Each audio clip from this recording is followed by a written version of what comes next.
L'ouvrage de 207 pages met en relief les remarquables réalisations dans le pays dans les divers domaines. Monsieur Robert Hayat a choisi de refléter dans son ouvrage la modernisation de la société dans ses divers aspects, à savoir l'accès à l'éducation, l'émancipation de la femme, la politique, la stabilité de l'économie, la culture, à travers deux principales dimensions, en l'occurrence l'architecture et l'infrastructure du pays.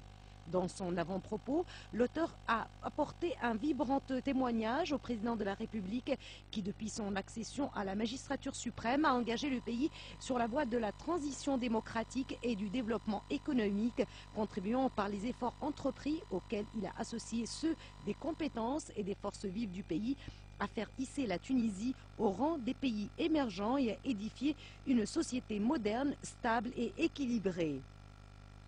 L'ouvrage met en exergue, photo à l'appui, les remarquables réalisations en matière de modernisation de l'infrastructure qui ont été opérées à travers tout le pays durant la période allant de 1987 jusqu'à aujourd'hui et qui ont transformé le visage de la Tunisie en consolidant notamment son positionnement stratégique dans le pourtour de la Méditerranée. Dans sa présentation, l'auteur a passé en revue les grands programmes initiés sous l'impulsion du président Ben Ali, dont la construction de grands échangeurs et du pont d'Oradès, la Goulette, la réalisation de l'aéroport d'Enfida et autres grands ouvrages qui ont contribué à dynamiser l'activité économique dans le pays. Monsieur Robert Hayat a indiqué à ce propos que la vision du président Ben Ali procède de constantes dans notamment le progrès, le respect de l'environnement, la valorisation du patrimoine, affirmant que le président Ben Ali a construit une société nouvelle, équilibrée et moderne, sans compter que les territoires naturels sont respectés et pensés en termes de développement durable.